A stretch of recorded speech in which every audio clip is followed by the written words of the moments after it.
Dans le nord de la Biscaye, non loin de la mer, émerge comme un sommet mythique des montagnes de Biscaye, le mont Oiz. Un magnifique mirador des terres les plus au nord du Pays basque.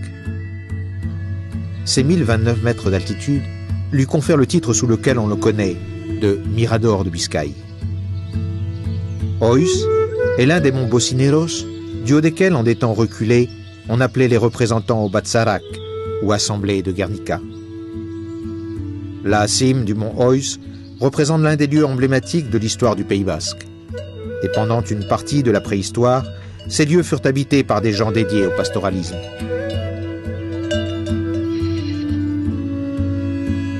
Peu avant l'an 1000, une croissance démographique et économique sans précédent fit que des groupes d'agriculteurs et d'éleveurs levèrent de petits villages, ouvrant des clairières dans les forêts, au flanc des montagnes ou sur les bords des vallées. Pour ce faire, il fallut défricher terres et forêts, créer des prairies artificielles, apprendre à maîtriser les ressources naturelles.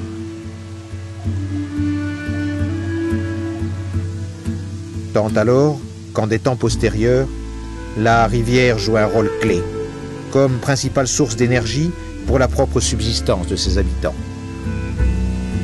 En cette occasion, avec le Léa comme trait d'union entre passé, présent et avenir, notre proposition revendique la mise en valeur de son cours, avec l'énergie comme protagoniste.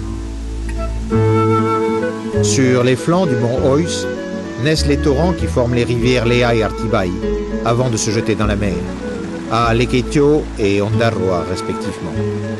Entre forêts, suivant le bord de la rivière, le Léa nous conduit jusqu'à la mer, en passant par les 5 communes, auxquelles nous nous référons plus tard et qui à leur tour composent le groupement de communes de Léa Ibarra. À l'initiative du groupement, qui en fut le principal promoteur, en 2001 a vu le jour l'idée qui, sous le nom de projet d'intervention pour la promotion du Léa et de son environnement, aboutira à ce que nous connaissons comme Léa Ibilbidea, ou promenade du Léa. Si l'on remonte à l'origine du projet en soi, il nous faut situer l'origine de cette initiative dans le parc situé sur la ligne de crête du mont Oiz, construit par l'entreprise Eólicas Euskadi comme premier parc de production d'énergie électrique par des moyens éoliens de Biscaye. À partir d'un investissement qui dépasse les 31 millions d'euros, les premières tranches furent mises en fonctionnement en 2003 et 2007. Ces tours, au nombre de 40, atteignent 52 mètres de haut, un diamètre de pale de 22 mètres et pèsent environ 60 tonnes. Avec une puissance de 850 kW, et compte tenu que la vitesse moyenne du vent, là où elle se trouve, est de 7,5 m secondes, la production d'énergie annuelle équivaut à la consommation de 85 000 foyers. Unir le parc en question à ce projet de promotion du Léa nous a conduit à prendre différents exemples d'énergie alternative d'aujourd'hui pour les rapprocher de notre passé historique. Pour donner forme, sachant que nous avons affaire à des vestiges, à un projet culturel et touristique beaucoup plus vaste, dans lequel ce que furent forges, moulins et barrages encore en fonctionnement font partie du patrimoine historique du Léa et de sa course, ainsi que de ses communes. Oui, disons que l'idée a surgi des conversations que nous avons eues avec la compagnie Eólicas Euskadi, qui, pour leur part, avait dans l'idée de faire progresser l'extension du parc éolien du mont Oiz, dans une seconde phase qui affectait la commune de Munitibar. Et ici, à la mairie, on nous disait qu'il y avait un problème, à savoir qu'il n'y avait pas un lieu au niveau basque où toutes les énergies alternatives soient centralisées, qui étaient l'énergie éolienne, qui est leur domaine, l'énergie hydraulique et puis l'énergie solaire. À la suite de ces conversations, voyant un peu que nous avions un environnement naturel dans lequel il y avait eu une forge, nous avions pratiquement au Moyen-Âge, le Léa était une rivière très industrialisée. Et il y a un très grand nombre de barrages qui ont été utilisés pour faire tourner les roues des moulins et des forges. Nous voyons qu'il y avait là une solution possible à la question que Eólicas Euskadi nous posait. En premier lieu ici à la mairie, voyant un peu la dimension du projet, on s'est dit que peut-être le mieux était de poser le problème dans le cadre du groupement de communes, pour qu'entre les 5 communes, nous puissions développer le projet, donc avec plus de possibilités. Projet qui offre une alternative sans pareille pour découvrir le paysage, l'environnement, la flore et la faune de la vallée du Léa. Et surtout, pour voir de près les ingénieux systèmes hydrauliques qui eurent une importance vitale dans le passé.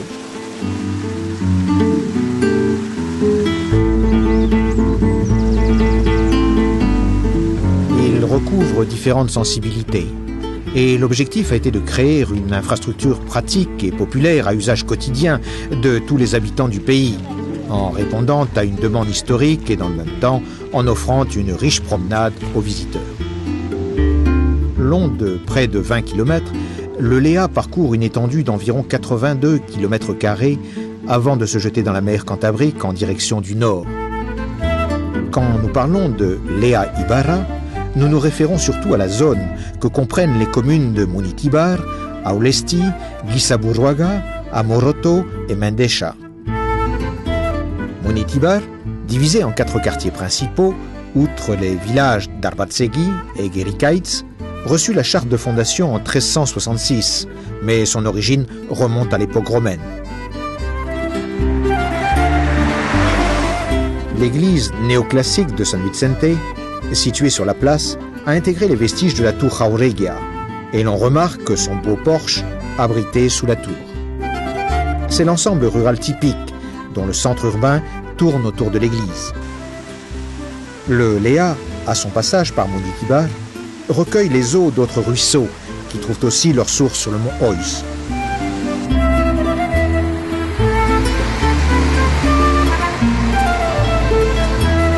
Aulesti est la commune la plus peuplée et la plus grande des localités qui forment le groupement de communes. À mi-chemin entre Munitibar et Lekeitio, elle garde encore son tracé médiéval. Elle n'a pas le caractère de villa, encore qu'il fût disposé qu'elle l'était. Aulesti, en réalité, est une anti-iglesia, quoique conceptuellement, elle soit structurée comme un centre gothique de configuration étroite et allongée. Son église de Saint-Jean-Baptiste fut déclarée monument historique en 2002.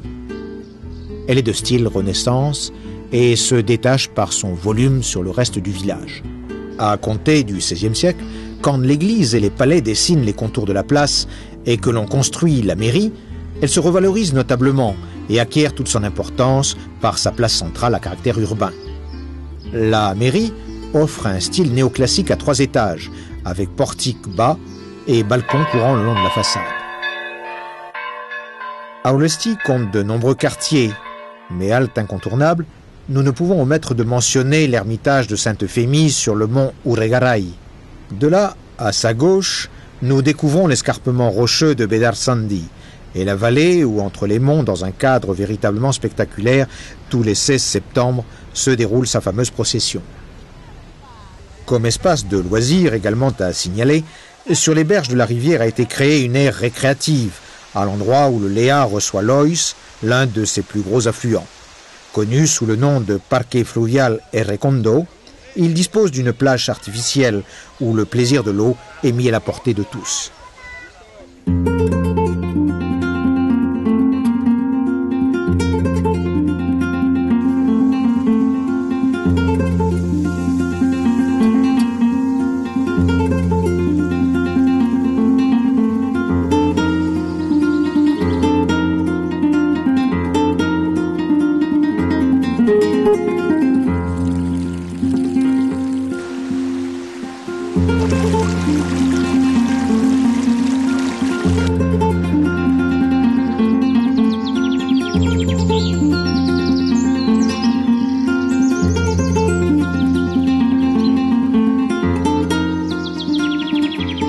Grâce à cet ambitieux projet du groupement de communes de Léa Ibarra, financé presque en totalité par la députation forale de Biscaye, avec une contribution à hauteur de 3 millions d'euros, se verra concrétiser l'un des souhaits les plus chers de ses habitants, savoir la création d'une infrastructure pratique et populaire d'usage quotidien entre les différentes communes de la vallée.